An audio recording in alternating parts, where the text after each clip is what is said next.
Nous mesurons tous aujourd'hui la situation extrêmement grave des finances de notre pays et les menaces qu'elle fait courir à la France.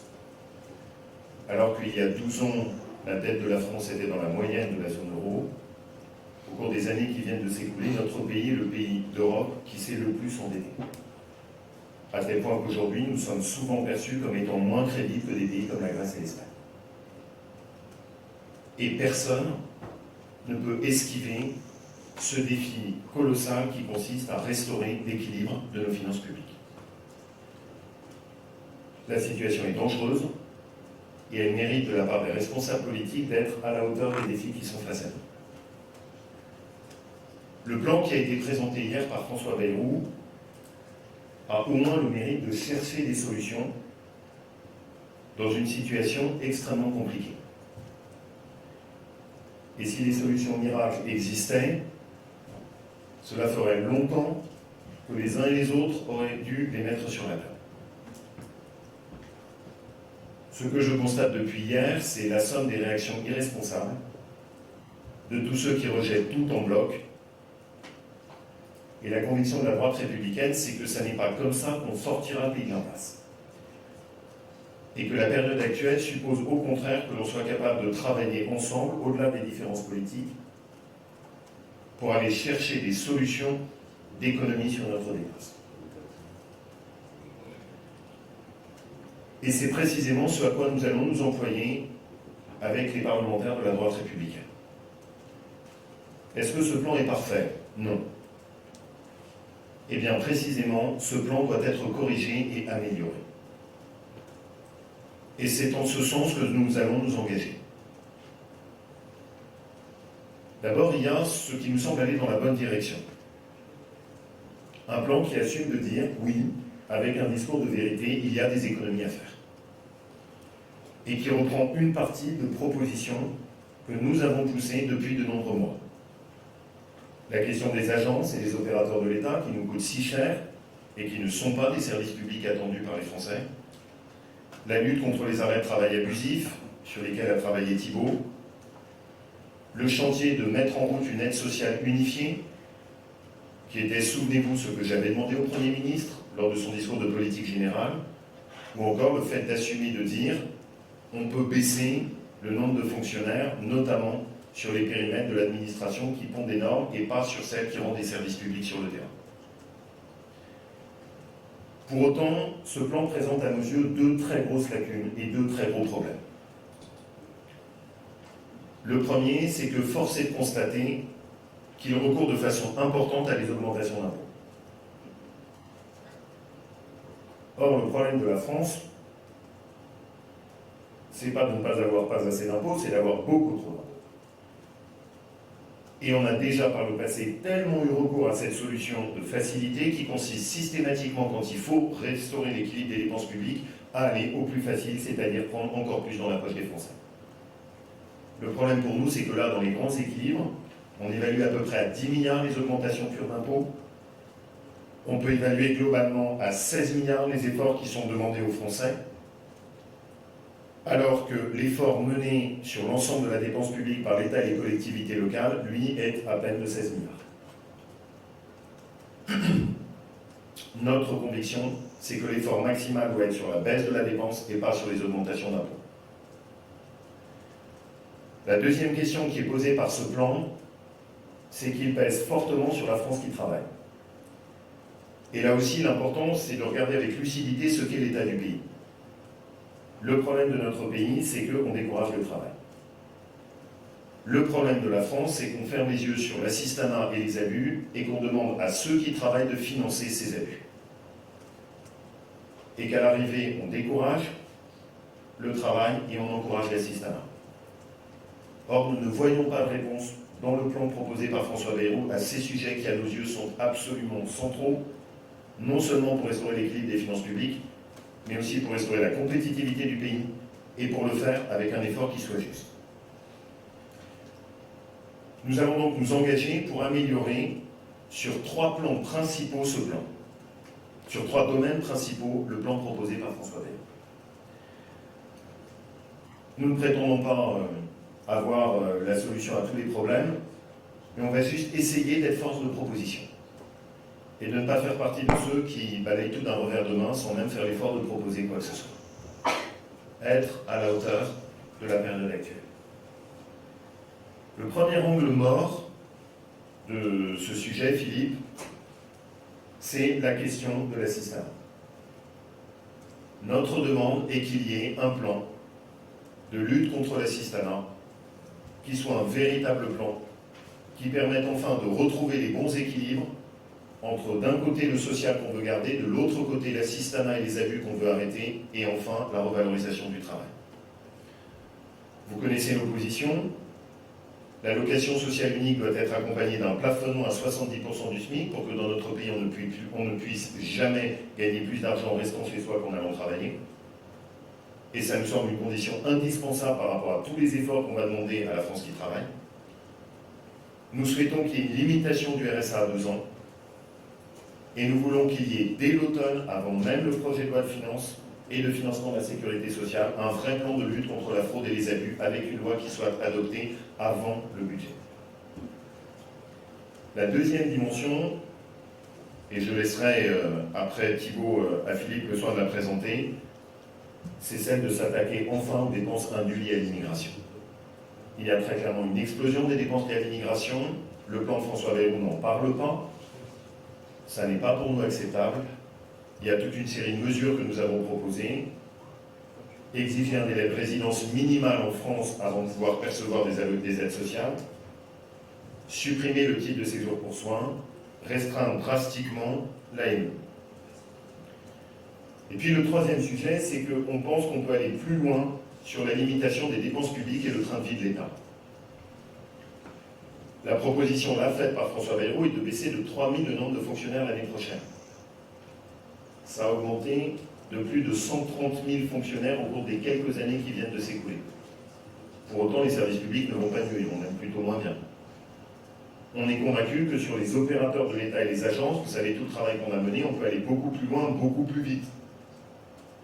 Nous considérons qu'il faut aussi assumer de poser la question du périmètre de l'État. On a un fonctionnement en France avec un État qui prend beaucoup d'argent dans la poche des Français, mais qui ensuite s'occupe de beaucoup de domaines qu'on ne l'attend pas, et qui fait semblant de faire des chèques gouvernementaux divers et variés. Peut-être qu'il serait mieux d'assumer une vraie table rase en disant on va arrêter tous ces pseudo-chèques gouvernementaux, mais la contrepartie, c'est qu'il n'y aura pas d'augmentation d'impôts. Est-ce que les Français ont vraiment besoin d'un chèque de réparation de vêtements payé par l'État en France? Est-ce qu'il n'y a pas une autre façon d'aborder le sujet de l'allocation de rentrée scolaire, qui est un chèque qui ne sert pas toujours, en réalité, à financer des livres ou du matériel scolaire pour les enfants? Est-ce que juste à un moment, on ne peut pas dire qu'un État ruiné doit se recentrer sur la réalité de ses missions au lieu de se disperser et de faire semblant de pouvoir tout faire? Et enfin, et ce sera notre bataille sur les semaines qui vont venir, on ne redressera pas le pays uniquement avec des solutions de court terme. Il a besoin de se projeter. Il faut que la ligne de vision politique se redresse un peu et reprenne un peu de hauteur. On ne redressera pas uniquement le budget avec des solutions de court terme, bricolées en urgence. On a besoin de réformes de bien plus grande ampleur pour restaurer ce qu'est un pays qui tienne à nouveau debout et qui corresponde à ce que sont les attentes de nos compatriotes sur la reconnaissance du travail, la préservation d'un pouvoir d'achat qui est construit par ceux qui se donnent du mal, et le fait d'avoir un État qui est à nouveau efficace et pas dispersé. En clair, il y a un certain nombre de sujets de réforme structurelle que nous voulons voir abordés. Est-ce qu'on assume enfin de poser le débat des retraites par capitalisation dans notre pays, qui permettrait aux Français de mettre de côté de l'argent pour leur retraite en ayant la garantie qu'elle ne servira qu'au financement de leur retraite? Est-ce qu'on assume de mettre à plat l'ensemble du fonctionnement de notre protection sociale, en posant cette question de comment est-ce qu'on reconstruit notre protection sociale pour qu'elle ne pèse pas en termes de financement totalement sur les salaires et ceux qui travaillent? Est-ce qu'on assume de poser la question d'une refonte totale de notre financement de l'immigration? Est-ce qu'on assume de poser la question des charges qui pèsent sur nos entreprises et de comment est-ce qu'on peut rééquilibrer avec un financement qui repose plus sur les importations et qui favorise plus ce qui est fabriqué dans notre pays, à l'image de ce qui peut se passer, y compris dans des pays comme l'Allemagne et l'Italie qui n'ont pas le même système de financement. Autrement dit, des réformes qui permettent d'éclairer un peu notre avenir et de revoir de façon plus fondamentale que juste un alignement de mesures consistant à aller chercher des milliards dans tous les sens, c'est-à-dire assumer de remettre à plat l'édifice sur lequel on fonctionne et qui petit à petit a perdu son chemin. La ligne directrice de la droite, elle est simple. Il faut d'abord baisser la dépense publique. La ligne de la droite, elle est simple. Le recours aux impôts doit être ultra marginal dans un pays qui est déjà assommé d'impôts. Et la ligne de la droite, elle est simple. Elle consiste à être convaincu que l'on doit retrouver un équilibre entre l'assistanat qu'il faut faire cesser et le travail qu'il faut revaloriser. Notre engagement d'ici à septembre va donc consister à corriger et améliorer ce plan, parce qu'il est perfectible, mais à le faire dans un esprit qui est commun, chercher les solutions qui sont nécessaires dans un pays qui est aujourd'hui ruiné. Je vais laisser le soin à Thibault et Philippe de pouvoir éclairer de façon plus approfondie les deux sujets du plan de lutte contre l'assistanat qu'on veut voir mettre en place, d'une part, et d'autre part, ces questions de lutte contre les dépenses liées à l'immigration et également le périmètre de l'État. Thibault ? Merci Laurent, bonjour à tous. Tout d'abord, l'objectif affiché de redressement des comptes, nous le demandions, et on ne peut que se réjouir de cette prise de conscience collective. Il faut redresser nos comptes publics, mais il faut aussi redresser nos comptes sociaux. Le déficit de la sécurité sociale est abyssal et il va croître encore les 3 prochaines années, donc il faut s'y atteler. Pour cela, plutôt que de pénaliser ceux qui travaillent ou qui ont travaillé, on a un plan, mais surtout des actions pour répondre à cet objectif. Parce qu'il ne suffit pas d'avoir un objectif, il faut pouvoir le mettre en œuvre. Ça passe par la lutte contre les abus, contre le gaspillage. On le voit bien très concrètement sur les opérateurs qui bénéficient des dotations d'assurance maladie. On a des missions redondantes, que ce soit par exemple des indicateurs qualité, que ce soit des guides de bonne pratique. Tout ça, il faut pouvoir rationaliser et ça passe par des véhicules législatifs qui ne sont pas le PLF, pas le PLFSS. Et il ne faut pas procrastiner, on peut, dès cet été, pouvoir mettre à l'ordre du jour cette réorganisation des missions si on veut qu'effectivement il y ait des économies. Il faut aussi qu'on puisse lutter contre les fraudes. Et le meilleur moyen, c'est l'aide sociale unifiée. Mais l'aide sociale unifiée, ça permet de simplifier. Donc derrière, on a des économies en termes d'administration de l'instruction de toutes ces aides, mais c'est aussi une question d'incitation au travail. Et aujourd'hui, on ne peut plus admettre, quand on augmente son temps de travail, qu'on puisse perdre dans le même temps plusieurs aides sociales et finalement que son niveau de vie ne progresse pas. Et donc il faut qu'on crée un vrai différentiel entre les revenus du travail et ceux de l'assistanat. Si on ne plafonne pas, si on ne crée pas cet écart, on n'aura rien réglé. Or l'enjeu, il est monstrueux pour notre budget. C'est que si on n'améliore pas notre taux d'emploi, on n'aura rien réglé structurellement. Et c'est un vecteur, pour donner un chiffre par rapport à l'Allemagne. Si on avait le taux d'emploi d'Allemagne, on aurait 15 milliards de recettes sociales en plus et 5 milliards de prestations en moins, soit un delta de 20 milliards. Alors bien sûr, il faut du temps pour le mettre en œuvre, mais il faut déjà le mettre en œuvre. Or là, l'aide sociale unifiée qui est reportée à la fin de l'année, on pense que c'est trop tard. Et on pense, avec Laurent Wauquiez et les collègues du groupe de la droite républicaine, qu'il faut, dès cet été, lancer ce chantier, créer l'aide sociale unique, et surtout envisager et s'attaquer au problème de seuil. Il y a des véritables trappes à inactivité, 18h, 23h sont les secteurs d'activité. Si on ne s'attelle pas à ces trappes à inactivité, on n'améliorera pas le taux d'emploi. On sait qu'on a des publics cibles où le taux d'emploi n'est pas bon, et il faut qu'une reprise d'emploi, même à temps partiel par rapport à une disponibilité, puisse être incitative, qu'un passage à un temps complet quand on est à temps partiel soit incitatif et qu'on soit gagnant. Ce chantier-là n'a pas été exploré suffisamment dans le plan et on sera force de proposition sur ce sujet. Et puis, sur la question des fraudes, il faut être très opérationnel et tirer les leçons des précédents budgets. Nous avions proposé et fait retenir des amendements de manière à mieux lutter contre les fraudes. Quand une fraude est détectée par l'assurance maladie, qu'elle puisse prévenir les complémentaires. Quand les complémentaires détectent des fraudes, qu'elle puisse prévenir l'assurance maladie. Le Conseil constitutionnel l'a censuré. On sait que le véhicule d'un PLFSS n'est peut-être pas le véhicule le plus adapté. Mettons-le à l'ordre du jour dès cet été, de manière à se donner les outils pour vraiment lutter contre les fraudes. Sur les retraites versées à l'étranger, pour pouvoir vérifier les preuves de vie, là aussi, allons plus vite. Parce que là, il y a un véritable enjeu de manière à faire en sorte que ça soit aussi plus juste dans les efforts qui sont demandés et pas seulement à ceux qui travaillent ou qui ont travaillé. On a la question de la reprise d'emploi, de manière à ce qu'elle soit toujours plus rapide et plus incitative. On a aussi d'autres obstacles au travail où il faut qu'on puisse les lever. Sur les arrêts de travail, on a évoqué ceux de longue durée. Il y a le sujet des arrêts de travail de courte durée qui pénalisent aussi les organisations, les services publics. Et là aussi, il faut qu'on apporte des solutions et on sera force de proposition avec le groupe cet automne. Merci beaucoup Thibault. Philippe. Merci Laurent. Bien, nous faisons partie d'un gouvernement de coalition. Et dans un gouvernement de coalition, par définition, il y a des éléments dans un projet gouvernemental, le budget, qui nous vont tout à fait, et d'autres évidemment que nous souhaitons rediscuter. Et c'est le rôle du Parlement que de mettre sur la table des propositions, et nous allons le faire, comme disait M. Castex, en responsabilité. Il y a un certain nombre de points dans ce budget, ce projet de budget par le Premier ministre, qui sont des points que nous avons proposés dans le passé. Et puis il y en a d'autres qui n'y sont pas présents. Et c'est là où nous allons jouer notre rôle. La philosophie, Laurent Wauquiez l'a rappelé, elle est finalement assez simple, celle des Républicains, pour bâtir le budget. C'est dépenser moins, c'est dépenser mieux, c'est travailler plus, c'est décentraliser et débureaucratiser. Et quand vous avez pris ces quatre éléments-là, vous avez en fait, nous allons pouvoir faire l'application à un certain nombre de domaines d'activité de l'État et du budget social. D'abord sur le périmètre de l'État. C'est probablement ce que nous trouvons qui manque, une des choses qui manque le plus.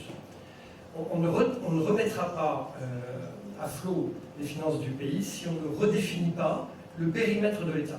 L'année blanche, c'est un choix politique qui a été fait, a priori, pourquoi pas, c'est une proposition qui est sur la table. Elle a un avantage, c'est que rapidement elle donne des résultats budgétaires, elle a un gros désavantage, c'est que c'est un coup de rabot en réalité. Et vous pouvez le faire qu'une fois, donc on va le faire cette année.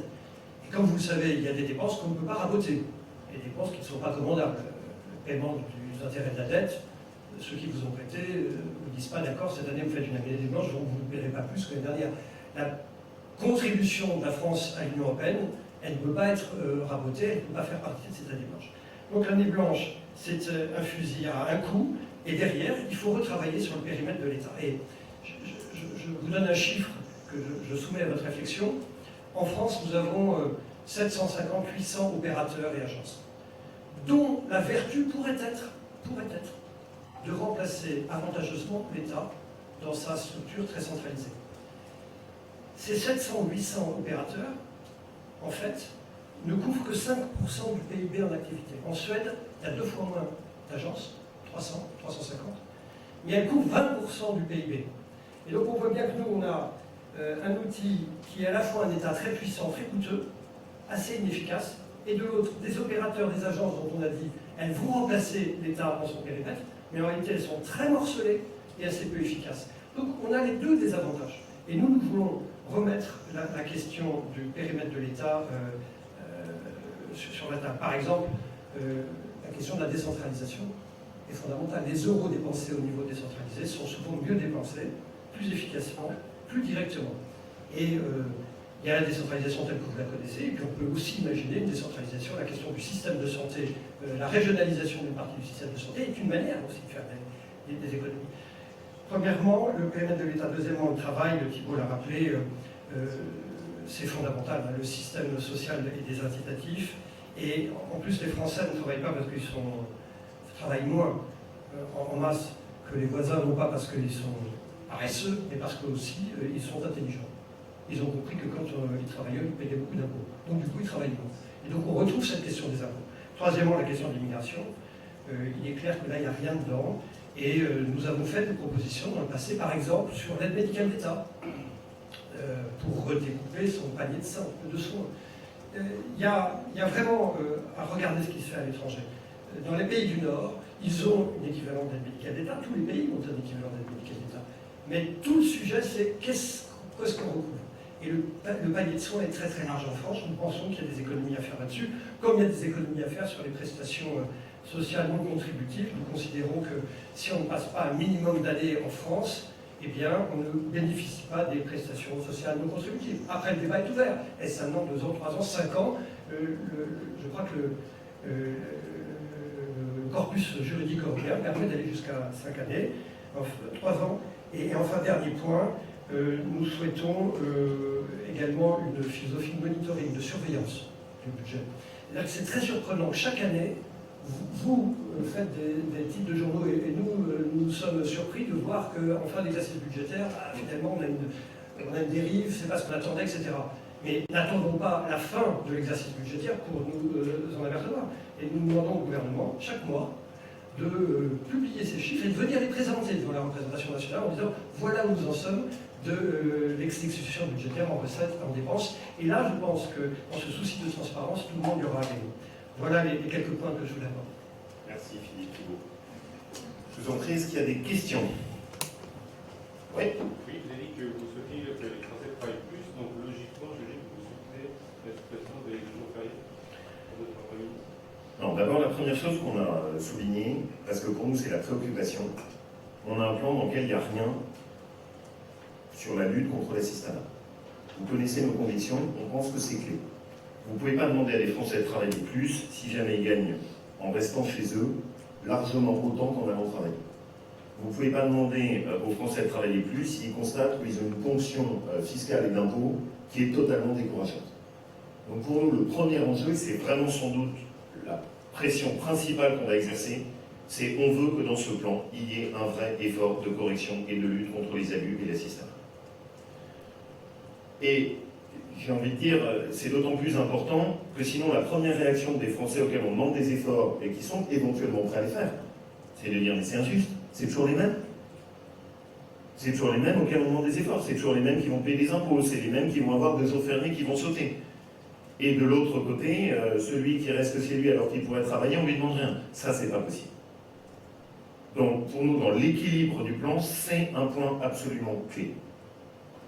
Et dernière, on est tous conscients qu'il faut que la France puisse retrouver son rapport au travail. Mais pour ça, vous ne pouvez le faire que si jamais il y a une reconnaissance du travail. Et ce qu'on a expliqué les uns et les autres, c'est que retrouver le rapport au travail, c'est moins de gens à l'assistanat, plus de gens au travail. C'est dans les arrêts de travail, on soutient vraiment ceux qui ont des vrais arrêts de travail, on ne soutient pas les arrêts de travail de complaisance. Donc la question des jours fériés, elle fait partie pour nous des points qui sont sur la table, qui doivent être discutés et qui potentiellement peuvent être améliorés. Mais les jours fériés sans rien contre l'assistanat, c'est pas possible. Et sur les dates précisément, sur le 8 mai, la portée symbolique, c'est un problème ou pas? J'ai envie de dire, essayons, quand on en sera au stade de discuter si c'est le 8 mai ou non, bien sûr, il y a une dimension symbolique du lundi de Pâques à laquelle on est attaché dans un pays qui a des racines chrétiennes. Bien sûr, il y a une dimension symbolique du 8 mai, qui est quand même la victoire contre le nazisme, et qui est à un moment l'acte fondateur aussi d'une Europe qui s'est défendue contre des démons qui menaçaient de l'emporter. Et dans la page géopolitique actuelle, ça a évidemment une dimension qui est forte. Et j'ai envie de dire, essayons de hiérarchiser en ce moment les problèmes qu'on se pose. Le premier problème qu'on se pose, c'est qu'on a un paquet sur la table économie de quelques 40 milliards d'euros, dans lequel, quand je regarde, il y a à peine 16 milliards d'économies de dépenses faites par l'État et les collectivités locales, et il y a plus de 16 milliards d'efforts qui sont demandés aux Français. Moi, je considère qu'on peut faire plus, les politiques, du côté des efforts qui sont amenés par l'État et les collectivités locales, et en demander moins aux Français. Pardon, j'essaye de répartir. Oui. Sur les retraites aussi, parce que vous aviez parlé du sujet un peu plus tôt sur le précédent budget, parce que là aussi vous considérez que l'effort qui est demandé aux retraités, le gel des pensions de retraite, la question d'une partie d'un riche fiscal, est-ce que ça aussi c'est injuste? Est-ce que ça aussi va être une ligne rouge pour vous sur ce budget? Vous le savez, ça ne fait pas partie des choses qu'on aime. Et on s'est toujours exprimé dessus. Nous, on reste convaincus qu'en France, on a un problème d'économie qui est lié au fait qu'il y a trop de dépenses publiques et que le pays fonctionne trop, ses entreprises, sa France qui travaille, ses retraités. Donc, au maximum, on protège et on comprend que le cœur du problème, c'est de baisser la dépense publique pour arrêter d'asphyxier le pouvoir d'achat de la France qui travaille et qui a travaillé, le mieux on se porte. Après, on essaye d'être responsable. Et aussi de comprendre que dans la période actuelle, on voit bien qu'on est dans une situation dramatique. et où on va devoir trouver des solutions et où chacun va devoir faire un petit pas. Mais pour moi, ce qui est clair, c'est qu'on ne peut pas avoir des efforts qui sont demandés de façon aussi importante aux retraités et rien, par exemple, sur l'immigration. Ça n'a pas de sens. Tous les travaux qu'on a menés depuis qu'il y a eu la dissolution, on a travaillé sur des propositions très sérieuses. On pense qu'il y a au moins 5 milliards d'euros à gagner sur une meilleure régulation des dépenses sociales liées à l'immigration. Bon, il n'y a rien là dans le plan François Bayrou, le sujet n'est pas abordé, c'est pas possible. Et c'est à l'aune de l'ensemble de ces équilibres qu'on jugera ce que sera notre position sur le plan François Bayrou. Oui ? Vous disiez ici même de juillet qu'une année blanche serait une année rouge fiscale et que les TVR ne devraient jamais indemniser. Il n'était pas question non plus de toucher au pouvoir d'achat des retraités. Aujourd'hui, vous parlez de faire des améliorations. Qu'est-ce qui s'est passé en 14 jours? Non, je redis bien ce que j'ai dit et qui est exactement la même chose. On a 16 milliards qui sont prévus d'augmentation d'impôts et d'efforts sur les retraités et on a à peine 16 milliards qui sont sur la dépense. Notre travail à nous, c'est de baisser les 16 milliards qui sont demandés aux Français et d'augmenter les efforts faits par les politiques, l'administration, l'État, la sphère des collectivités locales. C'est exactement ce qu'on veut faire. La seule chose, c'est que je ne viens pas ici avec cette facilité qui est celle de tous les autres politiques que j'entends depuis le RN jusqu'à la France Insoumise et qui disent « rien ne nous va, merci, circuler, il n'y a rien à voir, on vote la censure ». Très bien. Et vous proposez quoi? Vous dites quoi? On a un pays qui est en ruine. Et votre seule réponse, c'est de dire « ah ben nous, on va voter une censure ». Ça, pour moi, c'est la caricature de ce qu'est devenu la politique. On a un pays qui est en train de sombrer, et vous avez toute une partie de la classe politique qui se contente de dire « ça ne nous va pas, merci, au revoir ». C'est la pire des solutions. Ça veut dire que si l'équilibre des 16 milliards ne bouge pas, vous pourriez ne pas réduire le budget? Ça veut dire que notre ambition, c'est de corriger et d'améliorer ce plan. Je ne vous dis pas corriger ou améliorer à la marge. Quand on vous dit qu'il n'y a rien qui est fait sur le fait de lutter contre l'assistanat et de revaloriser le travail, ce n'est pas des petites corrections qu'on demande. Quand, avec Thibault, Philippe, l'ensemble des députés et des sénateurs, on dit avant le vote du budget, on a besoin d'une vraie loi contre la fraude et contre l'assistanat, c'est une demande très importante pour nous. Dans un budget de 43 milliards d'économies, considérer qu'il n'y a rien sur le paquet immigration et que pour nous ce sera un de nos combats, c'est des vrais changements. Mais on ne vient pas juste ici en disant c'est nul, on n'en veut pas. Ah, qu'est-ce que j'entends ça depuis hier soir? Voilà, enfin, c'est si honnêtement, pendant quelques instants, chaque politique pouvait faire l'effort. J'ai eu d'essayer de travailler un peu ensemble et d'aller chercher des solutions qui permettent de restaurer l'équilibre de nos finances. On y a tous intérêt. Nos entreprises vont mourir avec ça, notre industrie va mourir avec ça, on n'aura plus les moyens de financer nos services publics. On essaye juste de comprendre, oui, c'est pas parfait, oui, ça ne va pas, mais on a une situation qui est catastrophique, et donc on va s'engager pour essayer d'améliorer. Oui. Sur les agences, le plan de ministre prévoit une économie de 5,2 milliards, c'est à peu près l'ordre de grandeur que vous mettez en avant le 2 juillet. Et vous voulez aller plus loin, est-ce que vous pouvez un petit peu expliquer comment? Et sur une autre question sur la contribution des plus fortunés évoquée par le Premier ministre, est-ce que c'est... Alors, d'abord sur les agences. Quand je regarde le plan, et on en parlait les uns et les autres, il y a des endroits où c'est très précis et très clair. Je vois de façon très précise et très claire tous les efforts qui vont être demandés aux Français. Les hausses d'impôts, les conséquences du gel de l'impôt sur le revenu, la non-revalorisation des retraites, ça c'est très clair. La partie qui est plus floue, et j'aime pas ça, c'est la partie des économies sur les dépenses de l'État.